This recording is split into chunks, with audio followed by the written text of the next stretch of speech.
Hello people, what's up. मेरा नाम है Vishishta and I welcome you all to yet another session of the Hindu analysis.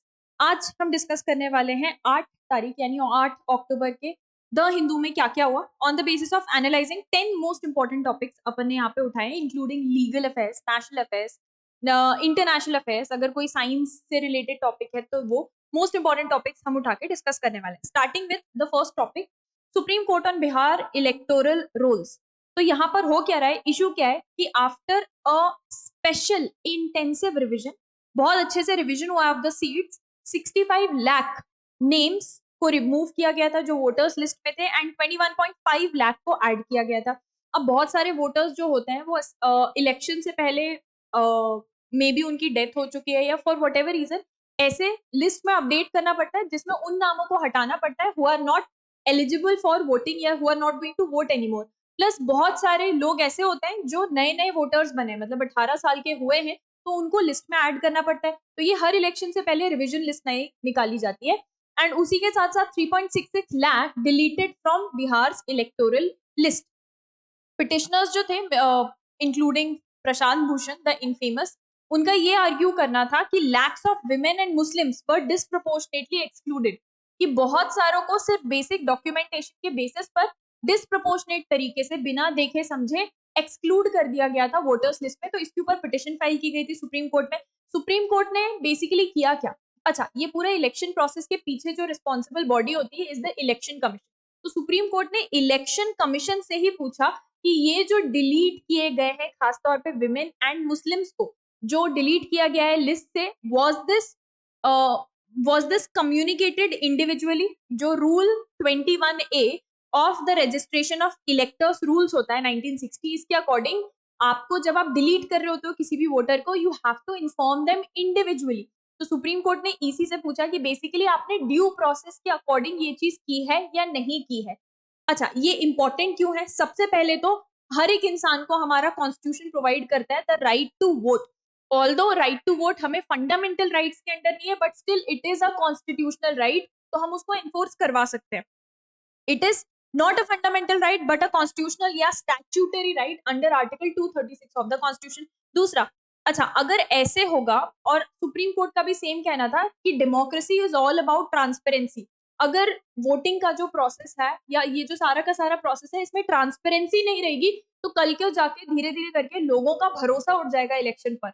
जो India को largest democracy of the world बोला जाता है, India will not be able to claim and remain the largest democracy. Democracy में transparency को maintain करना, उसको preserve करना बहुत ज्यादा इंपॉर्टेंट होता है। तो पहली बात तो ट्रांसपेरेंसी एंड दूसरा access to information, right to information. ये जो नया एक्ट आया था ना, अब काफी साल हो चुके हैं, this became a pillar of democracy. क्यों? अगर आपको वोटर्स लिस्ट से एक्सक्लूड भी किया गया, बाहर निकाला गया, तो भाई आपको अधिकार है जानने का कि क्यों आपको बाहर रखा गया, क्यों आपको डिस्क्वालीफाई किया गया फॉर वट एवर रीजन। तो ये आपको राइट टू इन्फॉर्मेशन भी प्रोवाइड करता है। ये दोनों रूट्स होते हैं डेमोक्रेसी के, इनको प्रिजर्व नहीं किया गया तो हम सेफली बोल नहीं सकते कि भाई डेमोक्रेसी सही तरीके से चल रही है। लीगल प्रिंसिपल्स इसमें क्या क्या आ जाते हैं? एक तो नेचुरल जस्टिस का प्रिंसिपल आता है, right to be heard.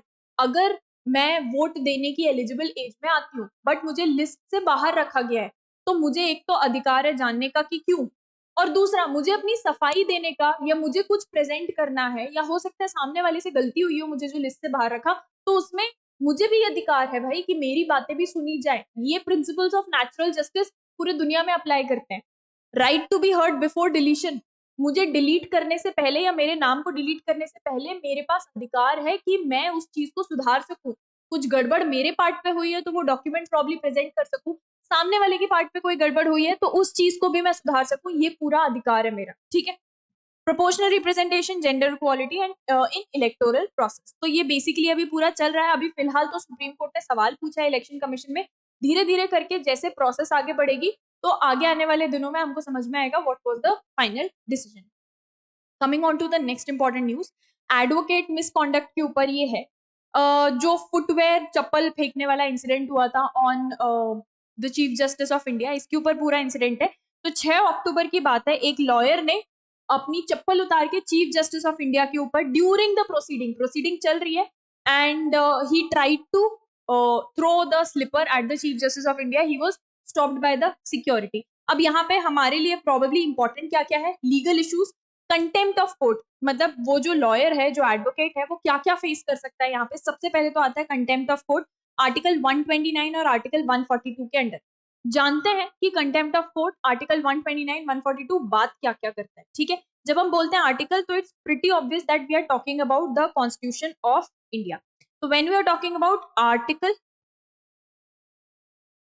when we are talking about article 129, तो हम बेसिकली यहाँ सुप्रीम कोर्ट को बोलते हैं। आर्टिकल 129 लिटरली बोलता है that supreme court is going to be a court of record, ठीक है। इसका टेक्स्ट क्या बोलता है, अगर हम आर्टिकल की बात करें, लिटरली टेक्स्ट क्या बोलता है कि the supreme court shall be a court of record and shall have all the powers of such a court of record.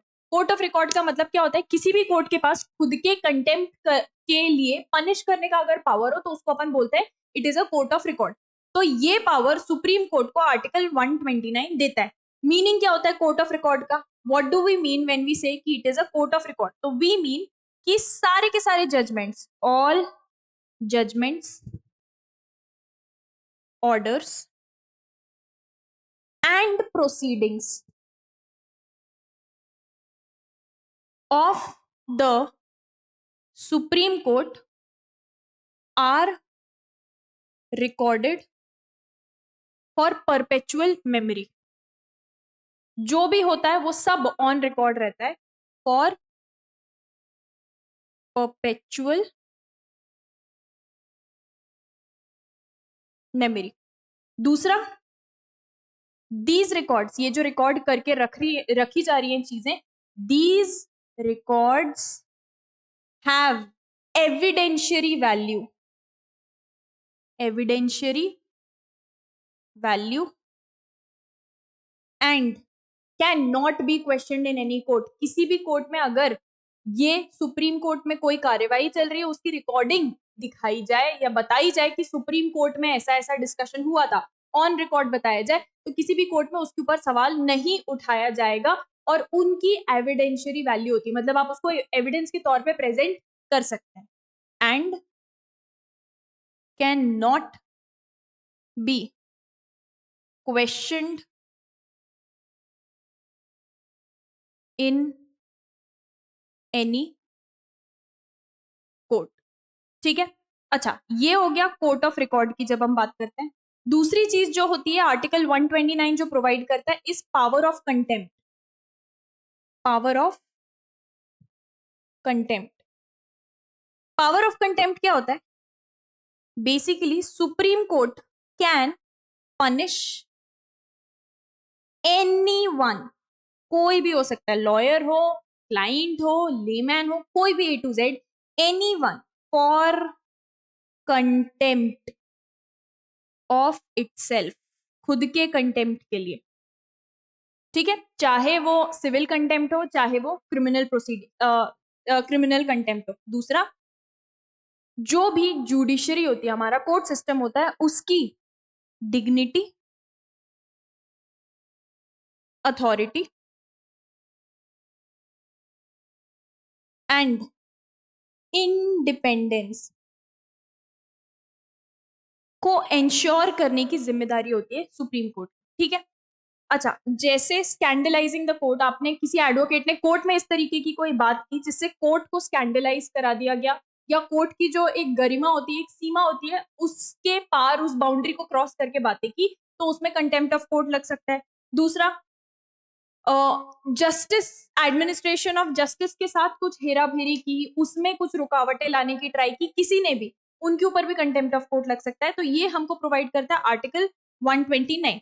Next अगर हम बात करते हैं, दिस इज आर्टिकल 129। एक और जो आर्टिकल है जो इस पर्टिकुलर इंसिडेंट के लिए इंपॉर्टेंट है, इज आर्टिकल 142। आर्टिकल 142 बेसिकली बात करता है कि that the supreme court in the exercise of its jurisdiction, कोई भी ऐसा order, any such decree, any such decree pass कर सकता है और make such order as is necessary for doing complete justice. कोई भी डिक्री पास कर सकता है, कोई भी ऐसा ऑर्डर पास कर सकता है जो जरूरी है, as is necessary for doing justice, न्याय करने के लिए, complete justice in any cause or matter pending before it. Doing justice नहीं, doing rather complete justice, doing complete justice. ठीक है, ये आर्टिकल 122 बात करता है। आर्टिकल 122 एक तो सुप्रीम कोर्ट को प्लेनरी पावर देता है। Plenary power basically complete justice करने के लिए जो भी पावर की जरूरत है, एक्स्ट्राऑर्डिनरी पावर्स भी चाहिए तो वो भी उनके पास रहेंगे। और प्लस ये जो चीजें हैं, ये जो ऑर्डर वगैरह रहेगा, this will be binding in nature. ठीक है, तो order enforceable across India, supreme court का जो भी ऑर्डर या डिक्री रहेगा वो पूरे इंडिया के सारे कोर्ट्स के ऊपर भी एप्लीकेबल और बाइंडिंग रहेगा, डिसीजन को मानना पड़ेगा। पॉसिबल कॉन्सिक्वेंसेस की अगर हम बात करते हैं तो सस्पेंशन मिल सकता है to that lawyer, criminal charges of course उनके अगेंस्ट फाइल हो सकते हैं for disorderly conduct, contempt proceedings उनके अगेंस्ट स्टार्ट हो सकती है। ठीक है, नेक्स्ट पे आते हैं। तो सुप्रीम कोर्ट ने नोटिस इशू किया है on Assam BJP AI generated video. हुआ क्या, सुप्रीम कोर्ट ने इशू किया है नोटिस टू बीजेपी का जो असम यूनिट है और प्लेटफॉर्म जो पहले ट्विटर हुआ करता था, अभी present day we call it as X, on a plea to remove an AI video जिसमें पोर्ट्रे कर रहे हैं आसाम को as taken over by Muslims if BJP lost elections. ऐसा एक एआई जनरेटेड वीडियो लॉन्च किया गया है जिसमें ऐसा दिखाया जा रहा है कि अगर असम असेंबली के इलेक्शंस में बीजेपी हार जाती है तो Assam will be taken over infested bye Muslims. इस तरीके का कुछ वीडियो शो कर रहा है। तो सुप्रीम कोर्ट ने नोटिस इशू किया है असम को या बीजेपी सेल को कि ये हटाया जाए। की लीगल क्वेश्चंस यहाँ क्या क्या आता है, एक तो सबसे पहले हेट स्पीच, अगर आपको फ्री स्पीच दी गई है, आर्टिकल 19(1)(a) और 19(2) आपको फ्री स्पीच प्रोवाइड करता है, बट फ्री स्पीच का मतलब ये नहीं है कि आप हेट स्पीच प्रोपोगेट करो। क्लियरली हमारे कॉन्स्टिट्यूशन ऑफ इंडिया में इस चीज के ऊपर रीजनेबल रिस्ट्रिक्शन लगाया गया है कि आजादी है तुमको बोलने की, आपका फंडामेंटल राइट है ये, लेकिन फंडामेंटल राइट खुद का एक्सरसाइज करने में ये नहीं कि भाई तुम नफरत की भावना फैला रहे हो, हेट स्पीच नहीं होगी। Second, use of AI in elections, ये अभी हाल फिलहाल में आईटी एक्ट 2000 हो गया और डिजिटल मीडिया एथिक्स कोड, इसके अंदर बहुत ज्यादा निकल कर आ रहा है कि भाई आने वाले चाहे असेंबली पोल्स हो, असेंबली इलेक्शंस हो, या नेक्स्ट प्रॉब्ली आने वाला जो हमारा कुछ सालों बाद आएगा लोकसभा इलेक्शंस, इन सब में एआई का उपयोग और rather what we should call it दुरुपयोग, डिसएडवांटेज बहुत ज्यादा निकल के देखने को आ रहा है। प्लस सुप्रीम कोर्ट का ये कहना था कि भैया मॉडल कोड ऑफ कंडक्ट की बहुत वायलेशंस हो रहे हैं, तो ये इलेक्शन कमीशन की रिस्पॉन्सिबिलिटी होनी चाहिए ये सब ना हो, इस चीज को इंश्योर करना। अब with the changing world AI दुनिया में आ रहा है तो लोग उसको फायदे के लिए भी यूज कर रहे हैं, नुकसान के लिए ज्यादा यूज कर रहे हैं। इलेक्शन प्रोसेस में भी दोनों तरीकों से यूज हो रहा है, तो इसको मिसयूज ना किया जाए, ये इंश्योर करना इलेक्शन कमीशन की रिस्पॉन्सिबिलिटी होनी चाहिए। ठीक है, next, constitution and human rights, कल हमने इसके बारे में पढ़ा था। सोनम वांगचुक जो लद्दाख को 6 शेड्यूल के अंडर स्पेशल स्टेटस दिलवाने के लिए he was sitting on a protest, उनको प्रोटेस्ट थोड़ा वायलेंट हो गई, पुलिस उठाकर ले गई, डिटेन करके रखा है एंड नेशनल सिक्योरिटी एक्ट के अंदर उनको डिटेन, प्रिवेंटिव डिटेंशन में रखा है, जिसमें आप लगभग 3 महीने तक किसी भी इंसान को इस बेसिस पे डिटेन कर सकते हो कि उसने अभी तक कुछ किया नहीं है बट आगे कर सकता है, he is a threat to the society, इसलिए हमने डिटेन करके रखा है। तो बैकग्राउंड हमको ऑलरेडी पता था, he is an environmentalist, teacher and a very famous person. यहाँ पे नेशनल सिक्योरिटी एक्ट 1980 के अंडर प्रिवेंटिव डिटेंशन आता है up to 12 months without a charge. Criticism इसके अगेंस्ट क्या हो रहा है कि भाई पीसफुल प्रोटेस्ट कोई लोग कर रहे हैं बैठ के, उनका पीसफुल प्रोटेस्ट करने का राइट उनको दिया गया है under article 19, freedom to protest उनको दिया गया है, freedom of speech and assembly जो है उसके अंडर उनको प्रोटेस्ट का भी फ्रीडम है, लेकिन इसके अगेंस्ट जाता है नेशनल सिक्योरिटीज एक्ट कि भाई आप बिना बताए डिटेन कर ले रहे हो, आप चार्जेस भी नहीं लगा रहे हो और डिटेन कर ले रहे हो। दूसरा, प्रिवेंटिव डिटेंशन लाने का जो पॉइंट था, it was not meant for ऐसे कैजुअली लोग प्रोटेस्ट पे बैठे उनमें से तुम उनका लीडर या नेता उठा के ले गए, it was meant for extraordinary threats not dissent. मतलब कोई आतंकवाद है, तुमको ऐसे लग रहा है कि भाई लोगों के बीच में आतंकवाद की भावना फैला रहा है तो तुम उसको उठा के लेके जाओ, एक्स्ट्रा ऑर्डनरी थ्रेट। सिर्फ डिसेंट की भाई एग्जिस्टिंग गवर्नमेंट के साथ अग्री नहीं करते या कुछ मांग रख रहे हैं थोड़ा स्ट्रॉन्ग तरीके से, इसके लिए प्रिवेंटिव डिटेंशन नहीं बनाया गया था। अच्छा, ये जो पार्ट था ये द हिंदू के एडिटोरियल का था, इसमें मोस्ट इंपॉर्टेंट चीजें मैंने आपको ऑलरेडी बता चुकी हैं, बट अगेन आर्टिकल 22 भी प्रिवेंटिव डिटेंशन की बात करता है, बट प्रिवेंटिव डिटेंशन में सबसे बड़ा क्वेश्चन ये आता है कि एक तरफ होता है प्रिवेंटिव डिटेंशन करना, ठीक है, दूसरी तरफ होता है सिविल लिबर्टीज हमारी, इन दोनों के बीच में बैलेंस कैसे क्रिएट किया जाए, ये बहुत बार सुप्रीम कोर्ट के सामने क्वेश्चन आया है। प्रॉब्ली आने वाले कुछ केसेस में supreme court will come up with an answer for this question. Okay, next international and legal personalities. तो यहाँ पे इंडिया के फॉर्मर इंडियन लॉ मिनिस्टर रह चुके mister Ashwani Kumar, French jurist Robert Badinter's pantheonisation जो पेरिस में हो रहा था, ये बहुत ही बड़ा एक नेशनल ऑनर होता है, इसमें पार्टिसिपेट करने वाले हैं। तो सबसे पहले भाई जानना जरूरी है कि पैंथियोनाइजेशन क्या होता है, बिकॉज आई डोंट थिंक यहाँ पे किसी ने भी कभी भी ये वर्ड सुना भी होगा। मीनिंग ऑफ पैंथियोनाइजेशन,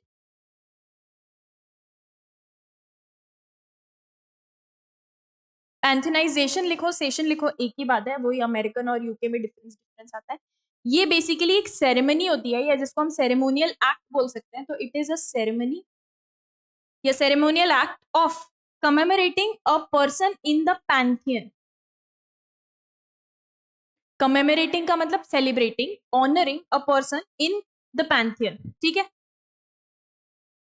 अच्छा, अब पैंथियनाइजेशन होता क्या है फ्रांस में? ये जो पैंथियनाइजेशन है या पैंथियन होता है, it is a famous new classical monument in Paris. Paris का एक बहुत ही फेमस मॉन्यूमेंट है ये, ठीक है।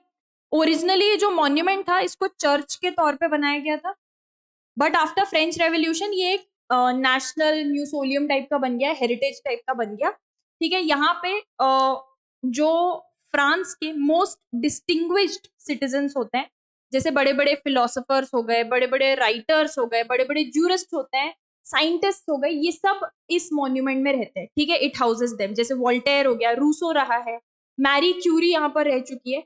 तो पैंथिनाइजेशन में it is one of the highest national honours in France.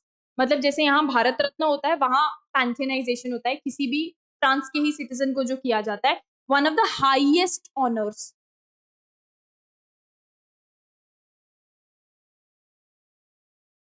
and it is granted by the French Republic to individuals who have made extraordinary contribution to कोई भी field to the nation through their field, science हो सकता है, law हो सकता है, sports हो सकता है, किसी भी फील्ड के थ्रू एक्स्ट्राऑर्डिनरी कोई भी कंट्रीब्यूशन करता है तो उसमें ये पैंथियोनाइजेशन उनका कराया जाता है, ठीक है। तो यहाँ पे we are talking about a jurist, jurist मतलब who has knowledge of law.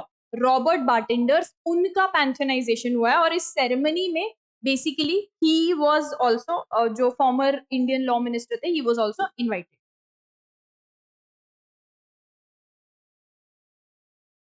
ठीक है। अच्छा, Badinter's legacy as a jurist उन्होंने क्या बड़ी चीज की है? एक तो फ्रांस में डेथ पेनल्टी 1981 में खत्म करवाई। इंडिया में अभी भी डेथ पेनल्टी है, फ्रांस में नहीं है। Champion human rights, he was a champion of human rights. तो ये बहुत सारी उनकी लिखी हुई किताबें या उनके पास्ट वर्क्स आप देखते हो तो आपको समझ में आएगा, he was a huge contributor, ठीक है। साइंस एंड टेक में आते हैं तो भाई physics, sorry, Nobel prize in physics दिया गया है फॉर क्वांटम टनलिंग। तो ये 100% एक ना एक क्वेश्चन पूछा ही जाता है किसी ना किसी एग्जाम में।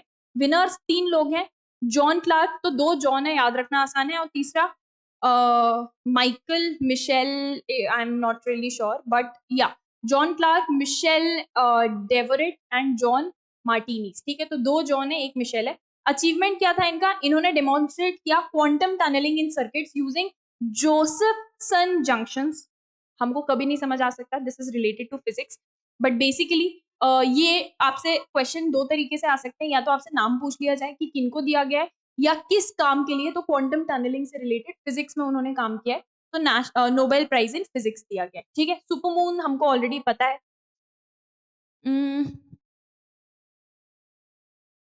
अच्छा, डिजिटल करेंसी की काफी टाइम से बात चल रही है, आरबीआई ने ऑफिशियली डिजिटल करेंसी लॉन्च की है, CBDC, central bank digital currency. तो डेप्यूटी गवर्नर जो है आरबीआई के, उन्होंने हाल फिलहाल में स्टेटमेंट रिलीज किया जिसमें उन्होंने बोला है, India won't rush into retail CBDC, will wait for another nations experience. Basically हम गड्ढे में खुद नहीं उतरेंगे, हम देखेंगे बाकी कोई और नेशन जैसी डिजिटल करेंसी लॉन्च करता है, हम बैठ के वेट करेंगे, हम देखेंगे कि how did it go for them, how did it work for them, फिर हम उतरेंगे पानी में, ठीक है। तो I hope this was simple enough. Next हम आएंगे कल with similar pack of information. कल हम डिस्कस करेंगे 9 अक्टूबर को क्या क्या हुआ है द हिंदू के बेसिस पे। अच्छा, ये सारा का सारा जो मैं इंफॉर्मेशन यहाँ पर डालती हूँ पीपीटी में, this PPT which I prepared using AI, but content जो पूरा होता है that is extracted from Hindu. The Hindu के ही सेंटेंसेस यहाँ पे एक्सट्रैक्ट कर करके आई इनपुट, एंड सिर्फ उसकी स्लाइड्स यहाँ पे बना के एआई प्रेजेंट करता है। ठीक है, सो अगर आपने ये सेशन अटेंड कर लिया और ये पढ़ लिया तो आपको अलग से न्यूज़पेपर पढ़ने की जरूरत नहीं पड़ेगी। With that, thank you all for joining me in today's session. I'll see you guys again tomorrow. This is Vishishta signing off. Bye bye.